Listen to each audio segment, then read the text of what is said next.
प्रिय भक्तों, महाभारत भारतीय संस्कृति और इतिहास का एक महत्वपूर्ण महाकाव्य है जिसमें अनेक पात्रों की गहरी और मार्मिक कहानियां समाहित हैं। इनमें से एक अत्यंत हृदय विदारक कथा है कुंती और कर्ण की। यह कहानी न केवल माता पुत्र के संबंधों की जटिलता को दर्शाती है बल्कि सामाजिक नियमों और व्यक्तिगत पीड़ा का भी चित्रण करती है। कुंती ने क्यों अपने पुत्र कर्ण को नदी में बहा दिया और इस पर सूर्यदेव क्यों क्रोधित हुए, यह एक गहरे विश्लेषण का विषय है। कुंती, जो राजा कुंतीभोज की दत्तक पुत्री थी, अपनी भक्ति और सेवा के कारण महर्षि दुर्वासा से एक विशेष वरदान प्राप्त की थी। इस वरदान के अनुसार वह किसी भी देवता का आवाहन कर सकती थी और उनसे संतान प्राप्त कर सकती थी। कुंती इस वरदान की सत्यता को परखने के लिए सूर्यदेव का आवाहन करती है। सूर्यदेव प्रकट होकर उन्हें एक पुत्र प्रदान करते हैं जो जन्म से ही दिव्य कवच और कुंडल धारण किए हुए था। यह बालक अद्वितीय पराक्रमी था और उसके तेज से कुंती चकाचौंध हो जाती है। उस युग में एक अविवाहित स्त्री के लिए संतान उत्पन्न करना सामाजिक दृष्टि से अक्षम्य माना जाता था। कुंती, जो अभी अविवाहित थी, इस सामाजिक अपमान से भयभीत हो गई। उन्हें यह चिंता सताने लगी कि यदि इस बालक के जन्म का रहस्य प्रकट हो गया तो उनका मान सम्मान नष्ट हो जाएगा और वे अपने परिवार के समक्ष अपमानित होंगे। इस सामाजिक भय ने उन्हें एक कठोर निर्णय लेने के लिए मजबूर कर दिया। मातृत्व की ममता और सामाजिक प्रतिष्ठा के बीच संघर्ष में उन्होंने अपनी ममता को दबाकर बालक को त्यागने का निश्चय किया। कुंती ने अपने नवजात पुत्र को एक सुंदर और मजबूत संदूक में रखा और उसे गंगा की धारा में प्रवाहित कर दिया। यह निर्णय उनके लिए अत्यंत प्रेरणादायक था, लेकिन समाज के भय ने उन्हें ऐसा करने को बाध्य कर दिया।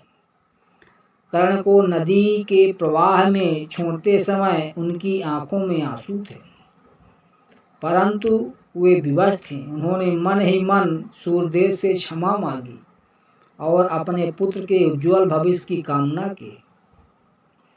जब सूर्यदेव को यह ज्ञात हुआ कि कुंती ने उनके पुत्र को त्याग दिया है तो वे अत्यंत क्रोधित हुए।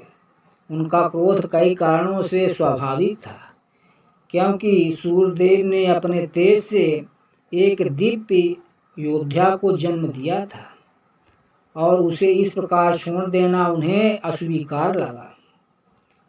नदी में प्रवाहित कर देने से बालक का जीवन संकट में पड़ सकता था।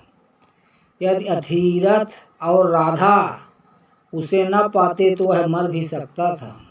सूर्यदेव ने कुंती को यह भी कहा कि एक माँ को अपने पुत्र को इस तरह नहीं छोड़ना चाहिए था, चाहे समाज कुछ भी कहे। उन्होंने इसे एक क्रूर कृत्य माना। सौभाग्यवश कर्ण को अधीरथ नामक सारथी और उनकी पत्नी राधा ने नदी से निकालकर अपनाया। वे निसंतान थे, इसलिए कर्ण को अपने पुत्र की तरह पाला। कर्ण का पालन पोषण एक सामान्य सारथी के पुत्र के रूप में हुआ, लेकिन उनका तेज और पराक्रम प्रारंभ से ही विशिष्ट था। जब कर्ण को बाद में अपनी वास्तविक पहचान का पता चला तब सूर्यदेव ने उन्हें आशीर्वाद दिया।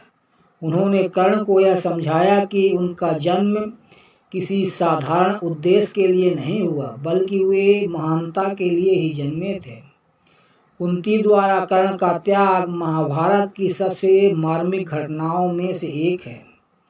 यह न केवल एक माता के दर्द को दर्शाता है बल्कि सामाजिक नियमों की कठोरता को भी उजागर करता है। लेकिन कुंती ने सामाजिक अपमान के भय से कर्ण को नदी में बहा दिया। सूर्यदेव इस कार्य से अत्यंत क्रोधित हुए, क्योंकि यह उनके पुत्र के प्रति अन्याय था। कर्ण सौभाग्य से अधीरथ और राधा द्वारा अपनाए गए और वे एक महान योद्धा बने। यह घटना महाभारत के आगे की घटनाओं में महत्वपूर्ण भूमिका निभाती है, क्योंकि कर्ण ने अंततः पांडवों के विरुद्ध युद्ध किया। यह कथा दर्शाती है कि किस प्रकार एक माँ अपने समाज के नियमों के कारण अपने ही पुत्र को त्यागने के लिए विवश हो सकती है, और किस प्रकार एक पिता सूर्यदेव इस अन्याय को स्वीकार नहीं कर पाता। यह कहानी न केवल महाभारत का एक केंद्रीय विषय है, बल्कि मानव भावनाओं और सामाजिक बंधनों का गहरा चित्रण भी करती है। प्रिय भक्तों, यदि इस वीडियो से आपको कुछ प्रेरणा मिली हो तो कृपया वीडियो को लाइक और चैनल को सब्सक्राइब करना ना भूलें।